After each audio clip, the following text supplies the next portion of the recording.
Okay, wait.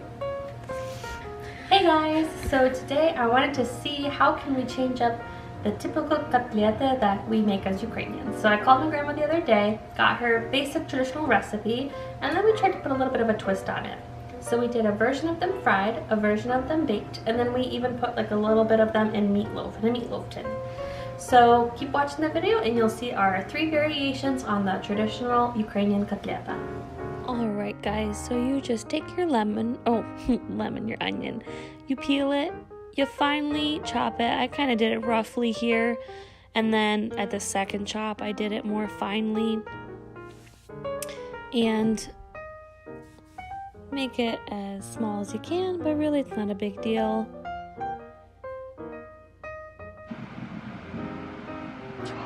I've never used it before, it's so green! Oh my gosh! Are you supposed to use slightly alarming? So obviously the hemp oil did not work out. I would much more suggest to use something like avocado oil, which is what we did here. But let it heat up. I didn't. So let it heat up for about, 30 seconds so that you get a good sizzle when you're sauteing your onions. Okay, we're going to use the Yushka's fancy salt. It's just kosher salt.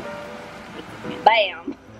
And here I'm adding some carrots. You can shred them if you want. These are just matchstick carrots. They're already pre-cut at the store. And again, you mix those nicely together and let them saute through. You want to give them about 3 to 5 minutes or until they're nice and soft.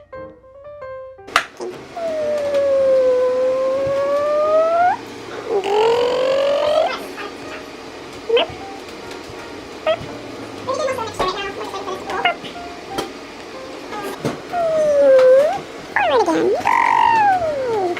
you're going to grab your big bowl and make sure you use those gloves because we're working with raw meat. So we're going to add a pound of ground chicken and a pound of ground pork.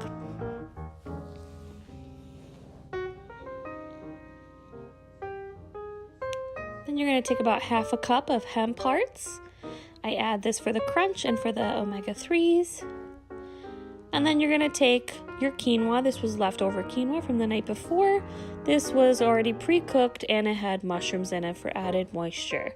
So it worked really well, and I had seasoned it with some turmeric. So this is us adding the 2 teaspoons of garlic. Okay. And then remember, we're going to mix all of this together, so it doesn't matter if it's messy or not.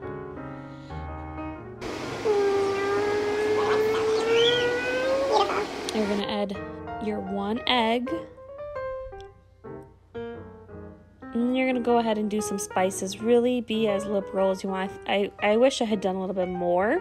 So I would say about, 2 teaspoons of paprika, 2 teaspoons of turmeric, maybe like 1 teaspoon of pepper, and then give about a good 2 teaspoons of salt.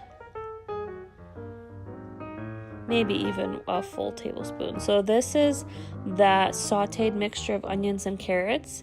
I've already let it cool down at this point. And then you're good to add it to the mixture. If you add it hot, it could cook the egg.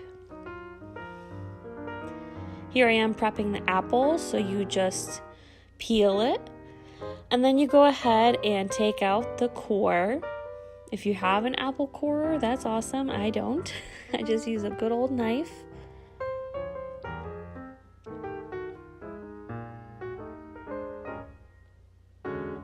And then you're going to go ahead and you're going to shred it. So this is just a standard shredder, I think they're called.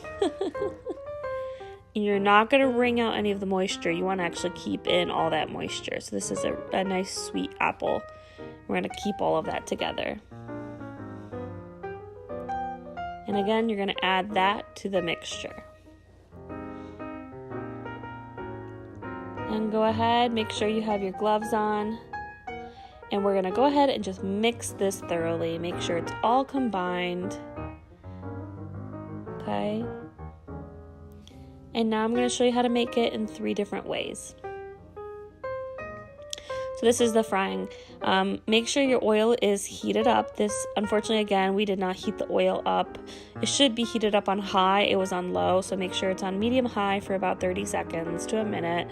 Because if it's not, then the patty can actually soak up some of the oil. So here I'm just shaping them.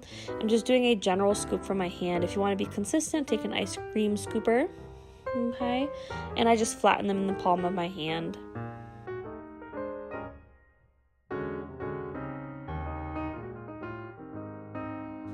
And you flip them about after like 3 to 4 minutes or until they're brown underneath.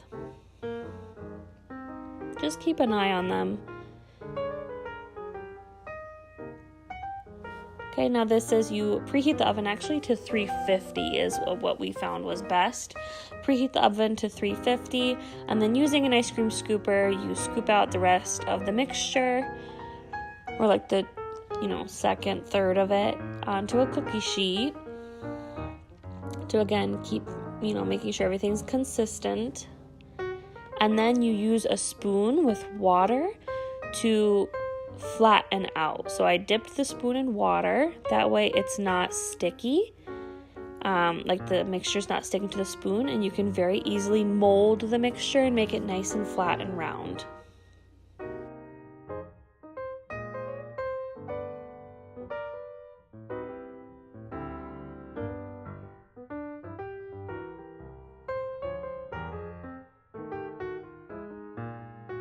This is the meatloaf tin, so just spread the mixture evenly and make sure it's packed in all the way to the sides of the tin. Okay. This is me using the other third of the mixture. And that's what it looks like. And now I'm putting in the patties, and they're gonna bake for about half an hour or until they're golden brown. The meatloaf is gonna take about 55 minutes to 1 hour to bake. That's what those look like when they're done.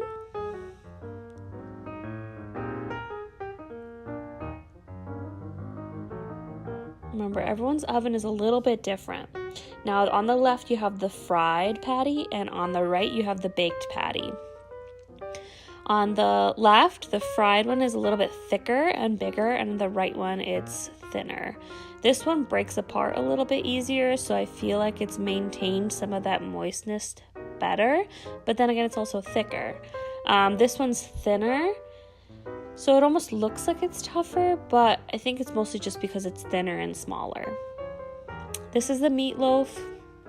It looks beautifully golden brown, and it turned out actually really good. This is a great way if you wanted to put your meatloaf even in a sandwich. You can cut it up like this or even thinner, and it's perfect between 2 slices of bread with some sauce and some lettuce. It's a very easy way to kind of make a healthy, almost like a healthy hamburger. Instead of beef, you have chicken and pork. This is what it looks like on the inside, and then the texture, that's the outside, and then the texture when you cut it. And our sous chef said that it did taste pretty good. She would just add some extra salt maybe, and she was even saying some soy sauce on top would taste really good, or some kind of glaze would be really good on top. So thank you for watching. Credits to my sister Tanyushka for being sous chef, set designer, and camera woman, and also my mom.